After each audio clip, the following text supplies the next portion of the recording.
Hello everyone. जो हमारा last lecture था उसमें हमने robot.txt फाइल के बारे में थोड़ा सा डिस्कस किया था कि जो robot.txt फाइल होती है ना तो उसका यूज क्या होता है। ठीक है, हमने देखा था कि क्रॉल बजट क्या होता है लास्ट लेक्चर में, और क्रॉलिंग स्पीड क्या होती है, और किस तरीके से robot.txt फाइल जो है वो हमारी मदद करती है क्रॉल बजट को ऑप्टिमाइज करने के लिए। ठीक है, अब सबसे पहले robot.txt फाइल दिखती किस टाइप से है। ठीक है, ये डिस्कस करेंगे हम लोग। इसके अलावा हम क्या डिस्कस करने वाले हैं कि उसको अपनी वेबसाइट में किस तरीके से हम robot.txt फाइल को जनरेट करवाते हैं। ये सारी चीजें हम आज के लेक्चर में देखने वाले हैं। ठीक है, तो सबसे पहले स्टार्ट करते हैं। तो किसी भी वेबसाइट की robot.txt फाइल कुछ इस तरीके की दिखती है, जहाँ पे आपको 3 टाइप की कमांड दिखेंगी। पहला होती है यूजर एजेंट, दूसरी है डिसअलाउ और तीसरी होती है अलाउ। अब इसके बारे में हम डिटेल में डिस्कस करेंगे, लेकिन किसी भी वेबसाइट, कोई भी वेबसाइट हो, उसकी आपको robot.txt फाइल चेक करनी हो तो उसके लिए आपको क्या करना पड़ेगा, आपको सबसे पहले अपने ब्राउजर पे आना पड़ेगा।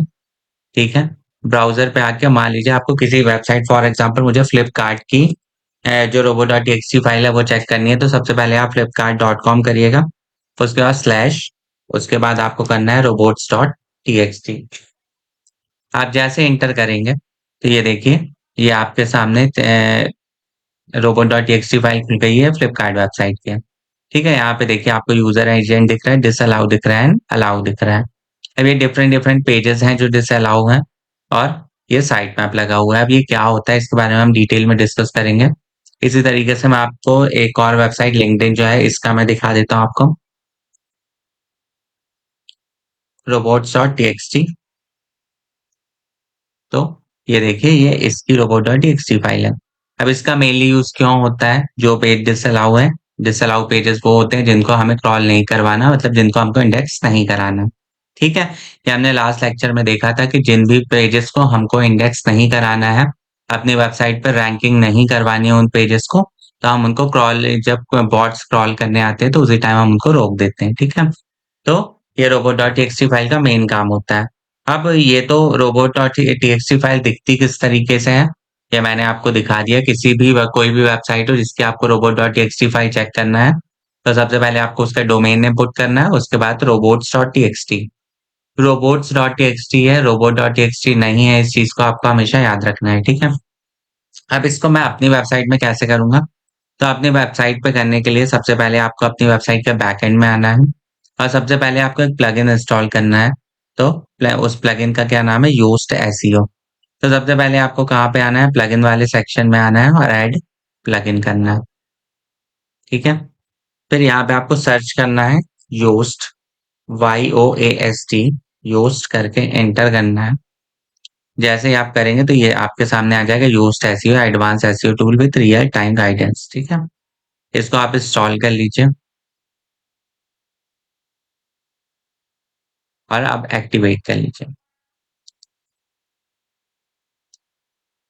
जैसे ही आप इस प्लगइन को इंस्टॉल करेंगे प्लस एक्टिवेट करेंगे, तो ये आपको आपके यहाँ पर नीचे वाई से, देखिए एस के बाद ये वाई है, यूज्ड एसईओ यहाँ पर शो होने लगेगा। अब आपको आना है फोर्थ नंबर पे, जनरल सेटिंग इंटीग्रेशन के बाद टूल्स के अंदर। तो आपको क्या करना है, टूल्स के अंदर आना है। जैसे आप टूल्स के अंदर क्लिक करेंगे तो आपको यहाँ पे कट कर देना है, और आपको आना है फाइल एडिटर के अंदर। जैसे आप फाइल एडिटर के ऊपर क्लिक करेंगे तो आपको यहाँ पे दिखेगा क्रिएट robot.txt फाइल। ठीक है, यहाँ पे आप इसको क्रिएट करिएगा। जैसे आप क्रिएट करेंगे तो ये आपकी जनरेट हो गई है। ठीक है, ये कुछ कोडिंग के फॉर्म में दिख रही है, आपको नहीं समझ में आ रही है, कोई दिक्कत नहीं है, बस आप सिंपली आके इसको एक बार बैक कर दीजिएगा। तो जैसे आप बैक करेंगे तो ये आपकी लैंग्वेज में दिखने लगेगी। ये देखिए, यूजर एजेंट यहाँ पे दिख रहा है, डिसअलाउ एंड अलाउ कमांड दिख रही है। ठीक है, तो इस तरीके से हम अपनी वेबसाइट जो है कोई भी वेबसाइट जो है उसको हम क्या कर सकते हैं, उसके पेजेस ये robot.txt फाइल जो है उसके लिए जनरेट कर सकते हैं। ठीक है, अब जो नेक्स्ट लेक्चर है उसमें हम डिस्कस करेंगे कि ये जो 3 कमांड्स हैं, user agent, disallow and allow, इनका क्या रोल होता है, ये किस तरीके से यूज होती हैं हमारी वेबसाइट में, और हमको किसी भी पेज को ब्लॉक करना है या जिस पेज को हमको क्रॉल नहीं कराना है अपनी वेबसाइट पे, उसको किस तरीके से हम करते हैं, ये हम आने वाले लेक्चर में डिस्कस करेंगे। ठीक है, तो आज के लेक्चर के लिए इतना ही। Thank you so much.